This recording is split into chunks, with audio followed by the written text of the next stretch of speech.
നമ്മുടെ ഈ പരിപാടിയിലെ പ്രധാനപ്പെട്ട ആളെ സ്വാഗതം ചെയ്യുകയാണ്. വെൽക്കം.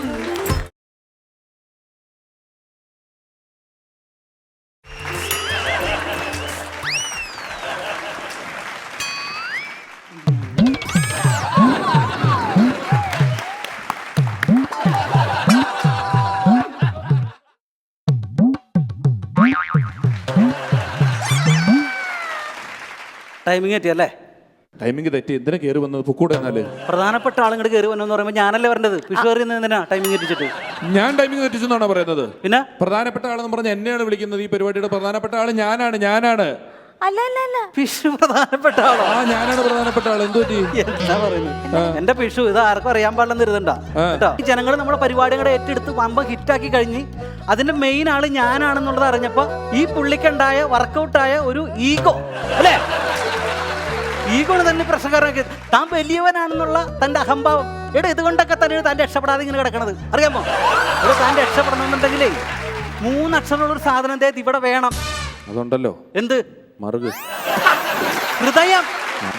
ഡയാന തന്നെ പറ. ഞാനാണോ ഈ പരിപാടിയുടെ മെയിൻ ആൾ അതോ പുള്ളിയാണോ മെയിൻ ആള്?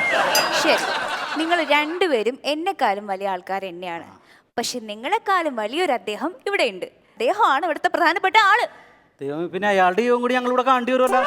ശരി, കൂടുതൽ കൺഫ്യൂഷൻ ഒന്നും വേണ്ട. ഞാൻ അദ്ദേഹത്തെ വിളിക്കാൻ പോവാണ്. നമ്മുടെ സ്വന്തം ഇന്നസെന്റ് സർ.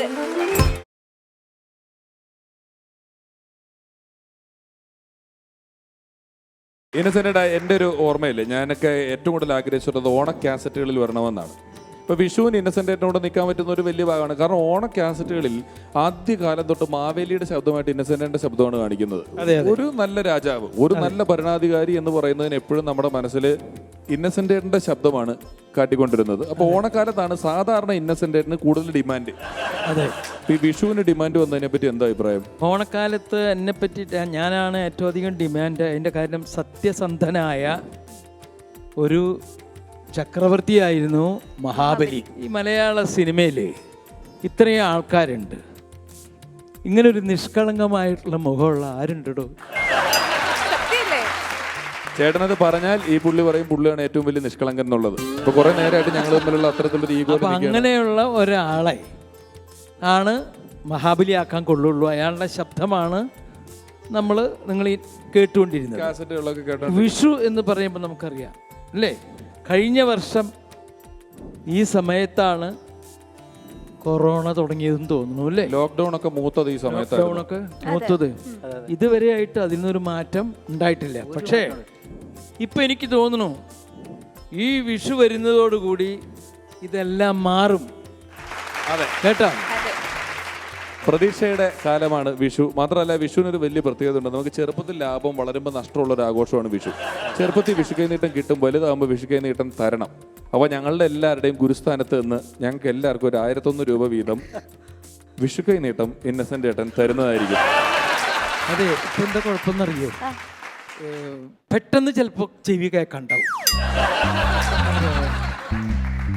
ഒന്നുകൂടെ പറഞ്ഞേ. ഒരു 1000 രൂപ വീതം വിഷുക്കൈ നീട്ടം ചേട്ടന് ഞങ്ങൾ തരട്ടെ? തന്നോളൂ. അതിനെന്താ, അതല്ലേ വിഷുക്കൈ നീട്ടം. ഇതന്നെയാണോ ആദ്യം പറഞ്ഞത്? ഇടയ്ക്ക് കൃത്യസമയത്തെ കേൾക്കാതാവുള്ളൂ. അങ്ങനെ കേൾക്കാൻ പാടുള്ളൂ. അതൊക്കെ മനുഷ്യന്റെ ബുദ്ധിയാണ്. ടൈമിന്റെ ഫ്ലോറിൽ ഇനി പൊട്ടാൻ പോകുന്നത് ചിരിപ്പടക്കമാണ്. ഇന്നത്തെ എപ്പിസോഡിലെ പെർഫോമറെ സ്വാഗതം ചെയ്യുന്നു ബെൻസിമോൻ ഫ്രം എടത്വ.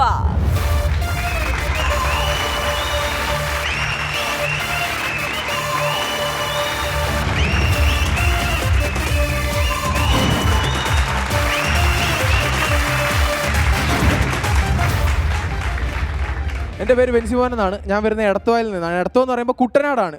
കുട്ടനാടെന്ന് പറഞ്ഞാൽ അതിൻ്റെ പ്രത്യേകത എന്ന് വെച്ച് കഴിഞ്ഞാൽ കരുമാടിക്കുട്ടൻ്റെ നാടാണ്, വള്ളംകളിയുടെ നാടാണ്. അപ്പോൾ എൻ്റെ ശരീരം പോലെ തന്നെ വലിയ ശരീരവും കുഞ്ഞു മനസ്സായതുകൊണ്ട് ആ കുഞ്ഞു മനസ്സിൻ്റെ ഓർമ്മയ്ക്കാണ് എൻ്റെ അപ്പൻ എന്നെ ബെൻസിമോൻ എന്ന് പേരിട്ടതെന്ന് എനിക്കിപ്പോഴാണ് മനസ്സിലായത്. അപ്പോൾ വള്ളംകളി ലോകത്ത് ഞാൻ എന്താ പറയുക, തിളങ്ങി നിൽക്കാൻ വേണ്ടി ഞാൻ വള്ളത്തിൻ്റെ മുമ്പിൽ കയറി ഇരിക്കും. സാധാരണ ചുണ്ടൻ വള്ളങ്ങൾ കണ്ടിട്ടുണ്ടോ? ചുണ്ടൻ വള്ളത്തിൻ്റെ ഫ്രണ്ട് വശം പൊങ്ങിയും അമരം താന്നുമായിരിക്കുന്നത്. അതെ. ഞാൻ കയറി ഇരുന്നപ്പോഴത്തേക്ക് നേരെ തിരിഞ്ഞു. വള്ളം തിരിഞ്ഞേ, ഞാനിരുന്നപ്പോഴത്തേക്കും അവിടെ താന്നു ഇപ്പുറം. വണ്ണമാണല്ലോ എല്ലാവരുടെയും ഹൈലൈറ്റ്. അപ്പം വണ്ണം കുറയ്ക്കാൻ വേണ്ടിയാണ് എന്നെ കളിയാക്കി വിട്ടത് അവിടെ നിന്ന്. വണ്ണം കുറയ്ക്കാൻ വേണ്ടി ഡോക്ടറിൻ്റെ അടുക്ക പോയി. ഞാൻ ഡോക്ടറിൻ്റെ അടുക്ക പോകാൻ വേണ്ടി ആ വിൻഡോ അങ്ങോട്ട് കഴിഞ്ഞപ്പോഴത്തേക്കും ഡോക്ടറും നേഴ്സും കൂടെ അടുത്തടുത്തിരിപ്പോൾ എന്നെ കണ്ടതും പെട്ടെന്ന് എനിക്ക് ദിലീപിയേട്ടൻ്റെ പടം ഓർമ്മ വന്നു. അവരെന്നോട് പറയുക അണ്ട് ഒരു കാർഡ് ഇളകി വരുന്നുണ്ടെന്ന്. ഡോക്ടറിൻ്റെ അടുക്ക ഞാൻ ഇരുന്നപ്പോൾ ഡോക്ടർ പറയുക മോനെ BP കൂടുന്നുണ്ടെന്ന്. ഞാൻ പറഞ്ഞ് അതിന് ഡോക്ടർ നോക്കിയില്ലല്ലോ. ഡോക്ടർ പറഞ്ഞു അതല്ല നീ അടുത്ത് വന്നിരുന്നപ്പോൾ എനിക്ക് BP കൂടുന്നുണ്ടെന്ന്.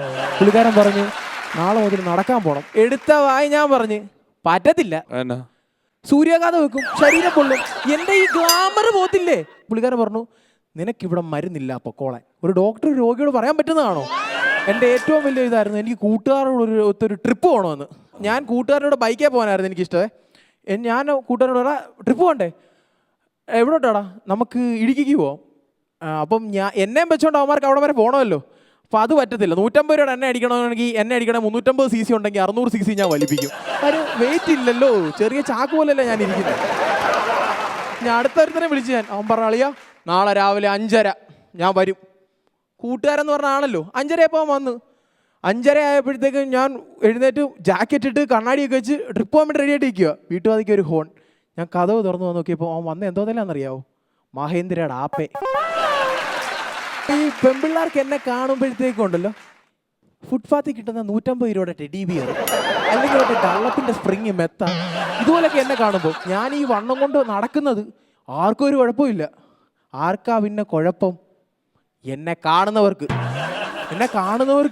ഉയ്യോ, എൻ്റെ മോനെ എങ്ങനെ നടക്കുന്നു, മോനെ എങ്ങനെ കിടക്കുന്നു, മോനെ എങ്ങനെ ഇരിക്കുന്നു, ഇതെല്ലാമാണ് അവർക്ക് അറിയേണ്ടത്. പക്ഷെ ഈ ലോകത്ത് ഒരേ ഒരാൾ ഞാനൊരു 5 മിനിറ്റ് കഴിക്കാൻ താമസിച്ചു കഴിഞ്ഞാൽ അയ്യോ എൻ്റെ മോൻ്റെ വണ്ണം പോയി, എൻ്റെ മോൻ ക്ഷീണിച്ചു എന്ന് പറയുന്ന ഒരേ ഒരാൾ എൻ്റെ അമ്മയാണ്. അപ്പം ഇതിലും രസകരമായ കാര്യങ്ങളുമായിട്ട് വീണ്ടും വരാം. നന്ദി. ബെൻസി, എന്തോ ഈ മുടി വളർത്താൻ തുടങ്ങിയിട്ട് എത്ര നാളായി? ഇപ്പോൾ ഒരു 6-7 മാസമായി. 7, അതായത് ലോക്ക്ഡൌണിന് ശേഷം വളർത്തിയ മുടിയാണിത്? ലോക്ക്ഡൌണിന് ശേഷം വളർത്തിയ മുടിയാണ്. അതിന് മുമ്പ് ഇത്ര മുടിയില്ല? അതിന് മുമ്പ് മുടിയില്ല. അപ്പൊ ഇത്ര വളർത്തുമ്പോൾ ഓട്ടോമാറ്റിക്കലായിട്ട് വീട്ടിൽ നിന്ന് ആൾക്കാർ പറയില്ല ഇങ്ങനെ മുടി വളർത്തരുതെന്നൊക്കെ?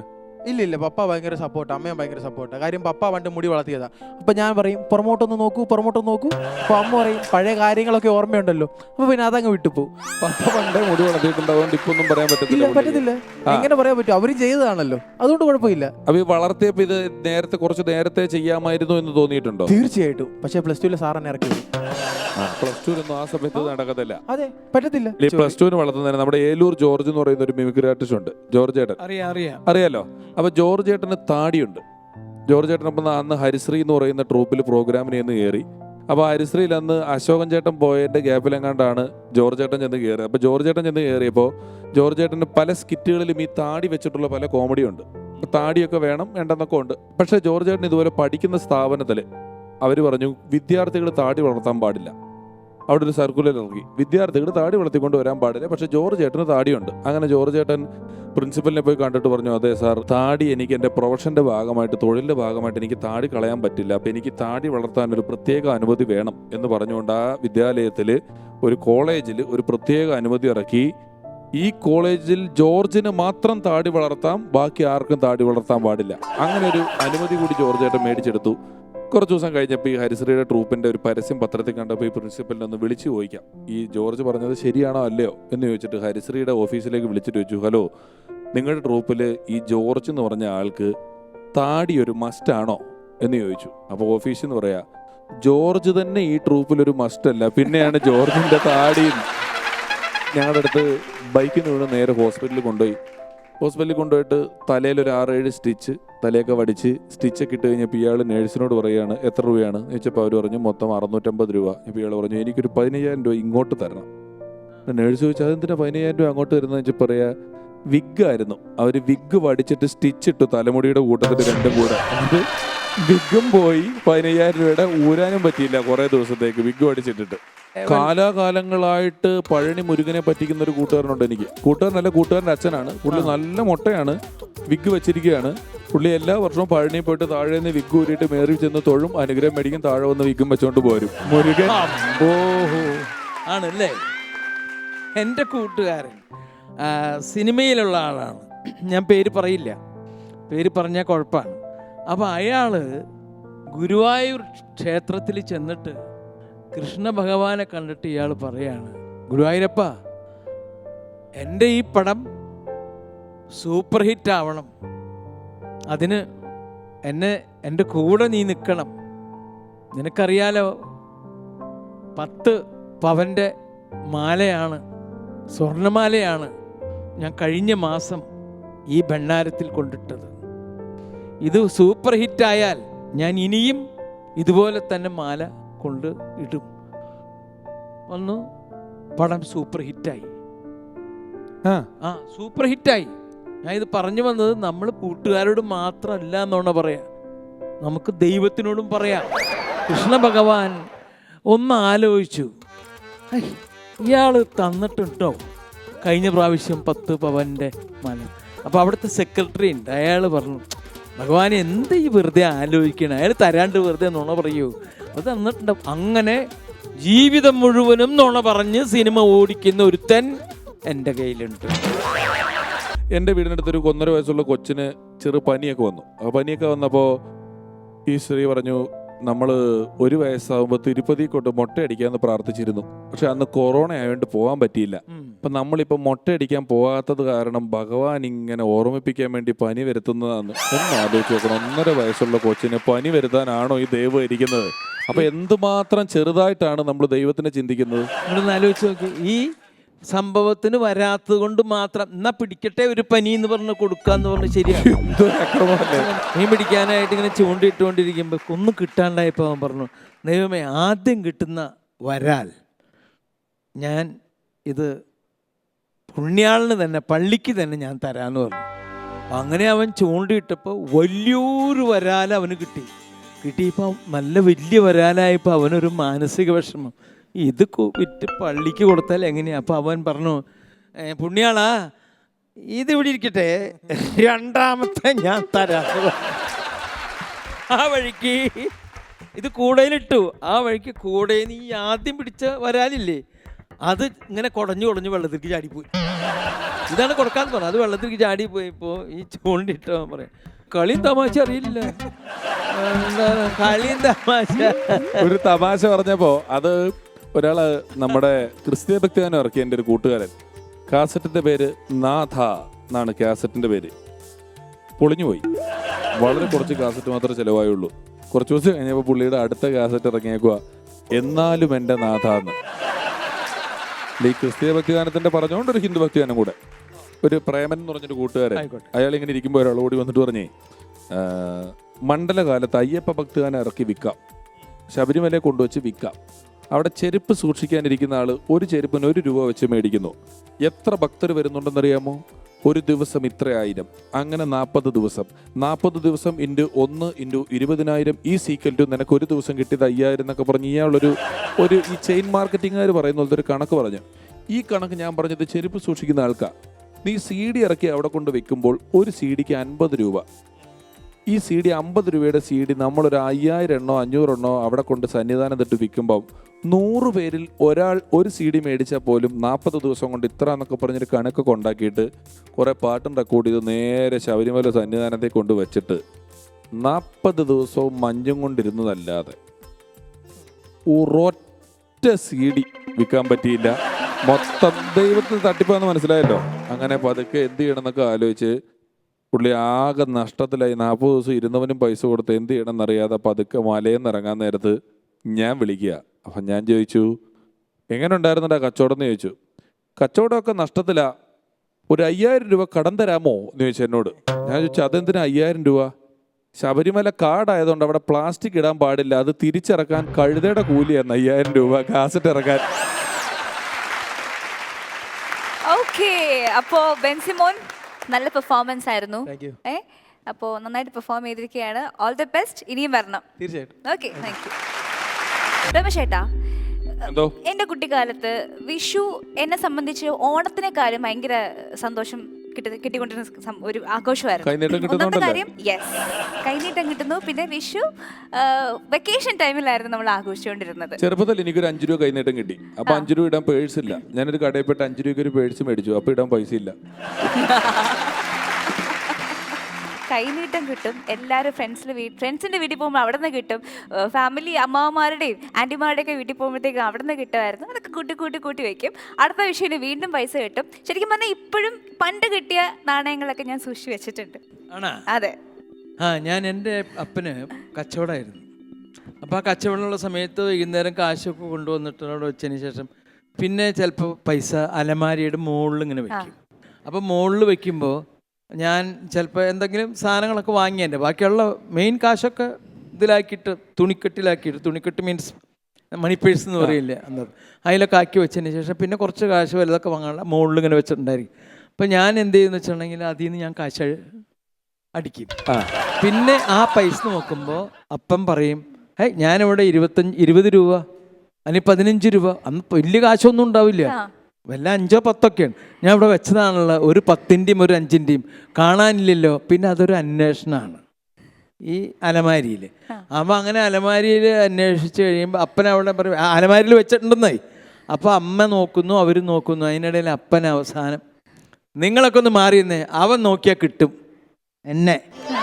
ഞാൻ പോയി കഴിഞ്ഞിട്ട് ആ കാശ് എടുത്ത് കൊടുക്കും. ഞാൻ എന്ത് ചെയ്യുന്നറിയോ, ആ കാശ് വേറൊരു സ്ഥലത്തേക്ക് മാറ്റി വെക്കും.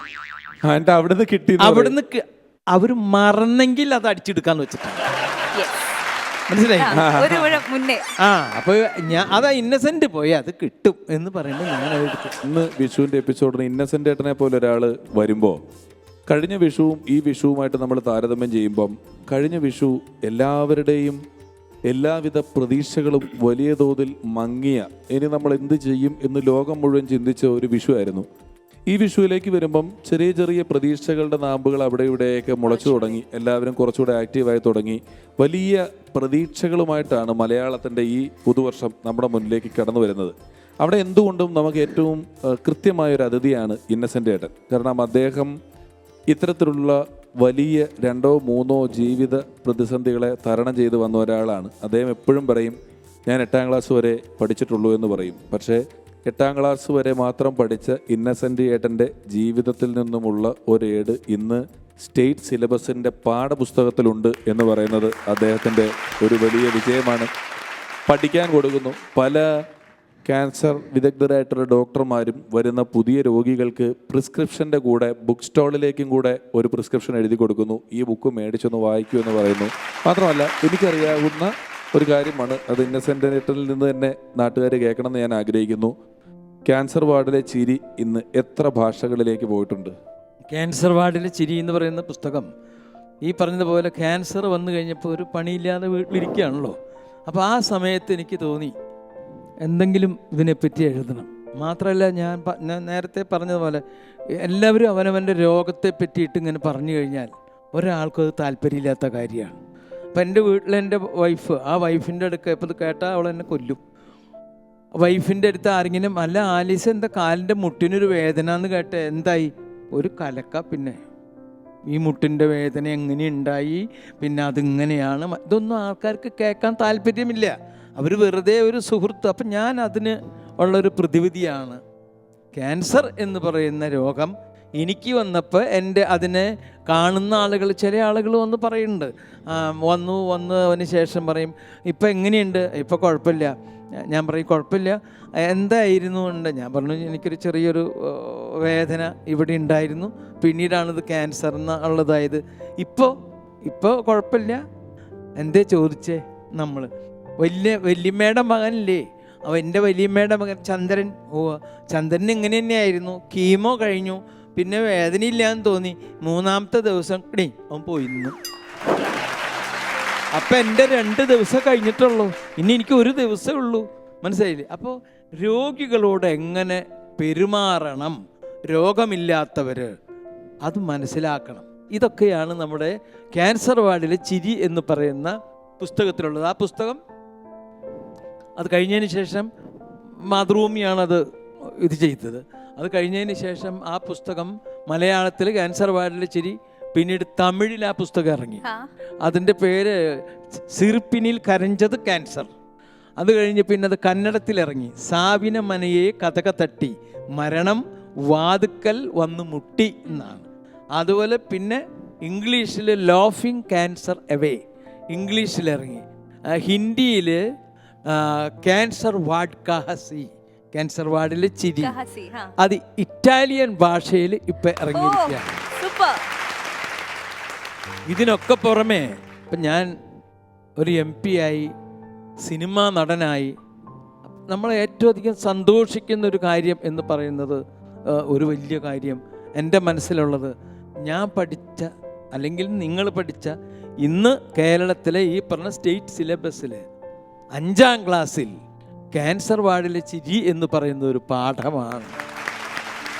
ആ 5ാം ക്ലാസ്സിൽ 3 കൊല്ലമാണ് ഞാൻ പഠിച്ചത്. അപ്പം ഇപ്പോൾ ചില സ്കൂളുകാർ എന്നെ വിളിക്കും, വന്നൊന്ന് ക്ലാസ് എടുക്കണം.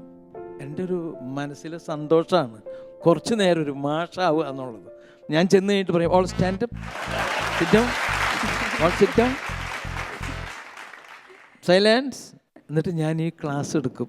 അപ്പം എൻ്റെ വൈഫ് അവിടെ അങ്ങനെ സ്റ്റാൻഡപ്പും പറയേണ്ട കാര്യമില്ല, സൈലൻസും പറയേണ്ട കാര്യമില്ല, പിള്ളേരും മിണ്ടാതിരിക്കുക. പക്ഷെ എൻ്റെ ഒരു ആഗ്രഹമാണ്. അപ്പോൾ അതുവരെ നമുക്ക് സാധിച്ചു. അതിനൊക്കെ ദൈവത്തിനോട് നന്ദി പറയാൻ മാത്രമേ.